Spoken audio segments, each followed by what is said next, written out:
There's a fish. Oh, fish is actually pulling drag. Is that a bass? Yep, Guadalupe bass. It's a decent little Guadalupe bass too.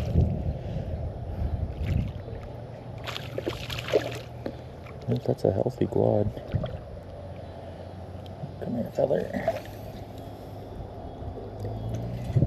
Yep, it's a healthy fish. Definitely broad. He's eating good.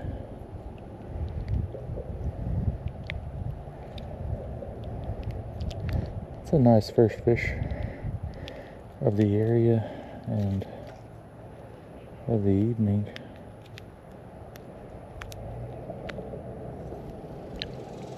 Beautiful Guadalupe bass. Definitely healthy. Get big, buddy.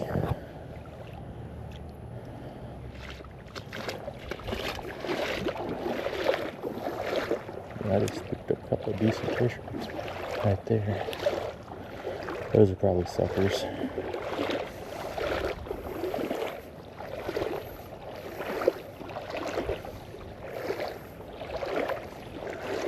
There's fish.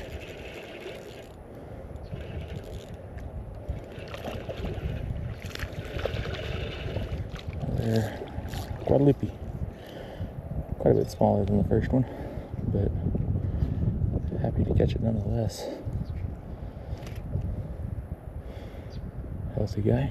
He spit up a bunch of little bitty minnows. It's a big fella.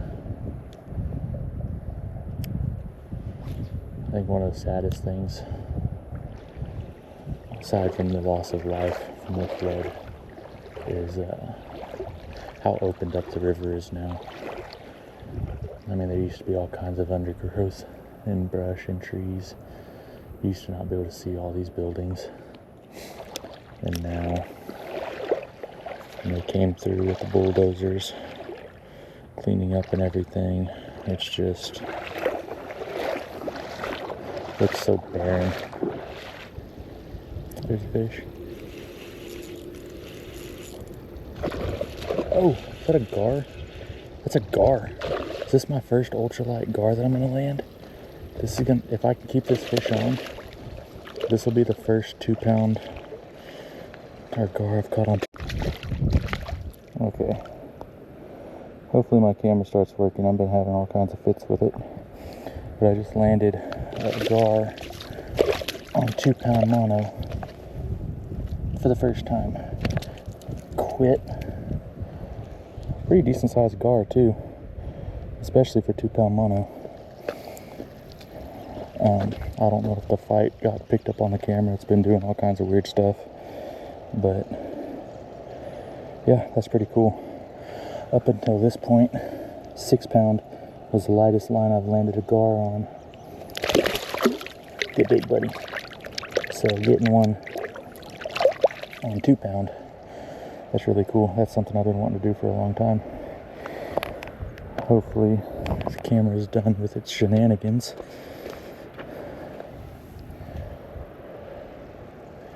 He messed me all kinds up, flopping around. Just trying to keep him in a little pool over here and get the camera going. Boy, catching gar is fun, but they freaking stink. That fish, I can still smell him.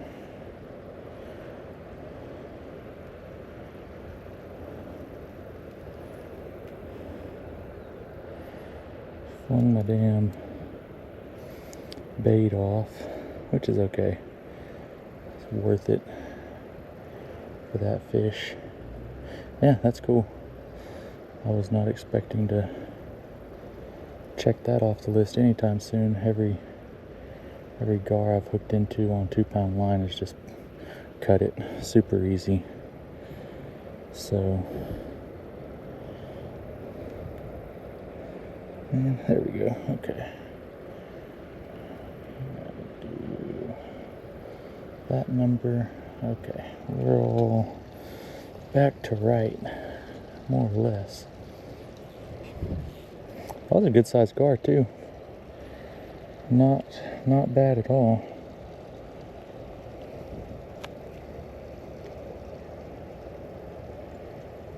line is actually still in good shape. He was hooked perfect on the tip of the beak. I mean, couldn't ask for a better hook placement on him.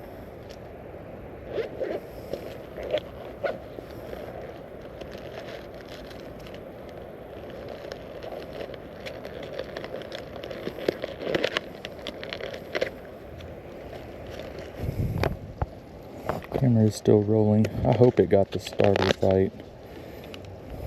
Right when I was getting him on the bank, it started beeping at me. I don't know what that's all about.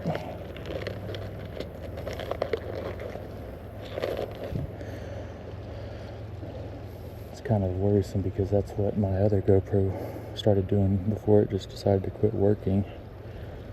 I hope that's not the case with this one.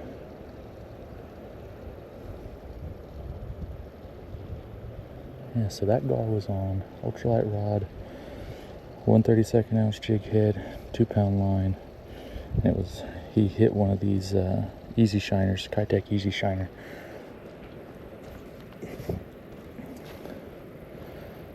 That was fun.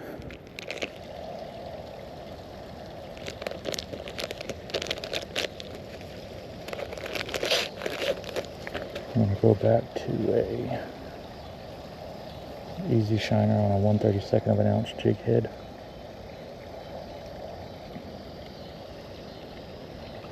I'm going to tie this with a loop knot.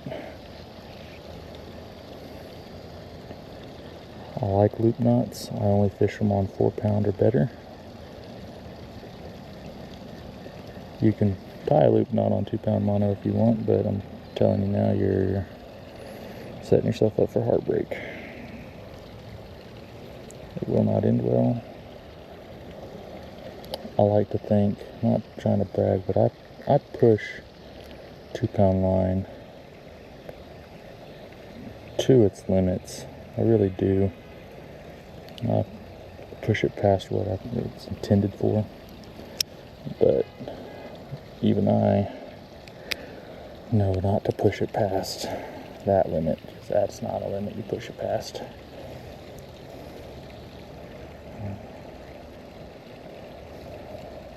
I do think it's funny, my fixation with 2-pound line.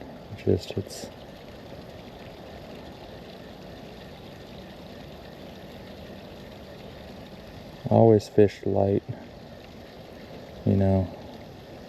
I used to think 4 pounds was, oh, this is crazy light. And I didn't know they made 2-pound line.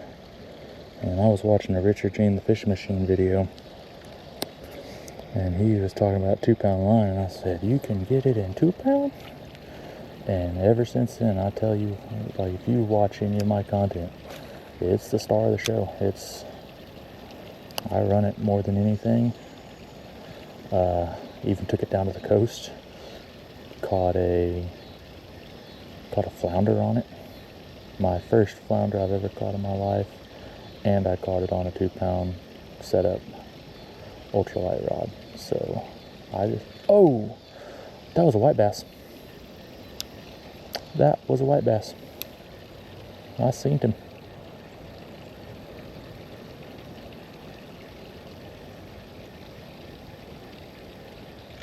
Oh, and I got broke off. Was that a gar?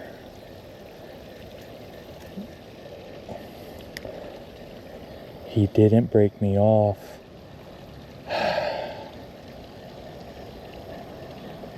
Lesson learner right here. Perfect teachable moment. See how that loop knot is perfectly intact? Anytime you tie a loop knot, you need to make sure that the eyelet you are tying it to is fully closed, that there's no gap. Because if there is a gap, that right there is going to happen. And evidently there was a gap on that one. That sucks, because I think that was that white bass. Coming back for seconds. That's a bummer. That is really, really a bummer. That is a rookie mistake too. I'll try to always pay attention to that, like that. That loop knot is not slipping out of this one. It's perfectly closed and it's painted. So, man.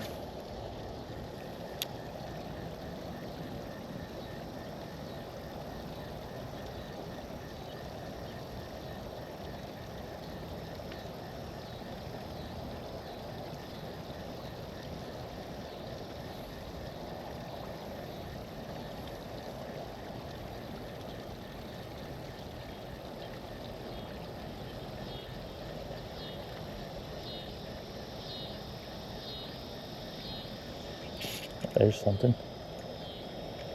I don't know what it is. Thinking gar? Yeah, I think it's a gar.